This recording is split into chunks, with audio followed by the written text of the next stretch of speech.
মরে যাওয়ার পরে সম্ভবত এটা বলা যাবে যে আমি কি কোনো মৌলিক কবি হলাম কিনা, মৌলিক লেখক হলাম কিনা। মনে হয় যে এই কথাটা 1,00,000 বার শুনেছি হলো, আদি তুমি কিন্তু একটু বদলাবে না, তোমার কিন্তু এরকম থাকতে হবে। আমাদের রেটিংটা শুরু হওয়া উচিত মৃত্যুর পর।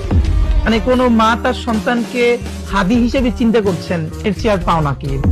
আপনার চোখে একজন বিশ্বাস, এই মানুষটা যখন এই টাকায় বাচ্চার জন্য একটা খাবার কিনে নিয়ে যাচ্ছে, সেই বাচ্চার চোখে উনি এই দুনিয়ার সব থেকে সম্মানিত জননী। একজন নারীকে দুটো চোখে, একজন তার কাছে জননী আর আমার চোখে বিশ্বাস। এই লজ্জা আমার থাকা উচিত। আমরা এখনো যেই পরিমাণ কমিউনিটি সেন্টারে একটা বিয়ের প্রোগ্রামে খাবার নষ্ট হয়, এই দেশে এখনো ডাস্টবিন থেকে খাবার তুলে আপনারা রাত্রি দেখবেন, কালকেও মগবাজারে দেখেছি। এই বাচ্চাটা আপনি হইতে পারতাম, আমি হইতে পারতাম। আল্লাহ আমাদেরকে এখানে পাঠান নাই। সেই দেশে আমি ফুটানি করে, আমি বিয়েতে খাবার নষ্ট করি, আমার অফিসে খাবার নষ্ট করি, প্রতিদিন ফ্রিজ থেকে এত খাবার ফেলে দেই। আল্লাহ জিজ্ঞেস করলে আপনি আমি জবাব দিব কি ভাই? সংগ্রামটা একটা স্বাধীনতা আর ইনসাফের একটা সংগ্রামের লড়াই। আজ স্মৃতিগুলো ভীষণ রকম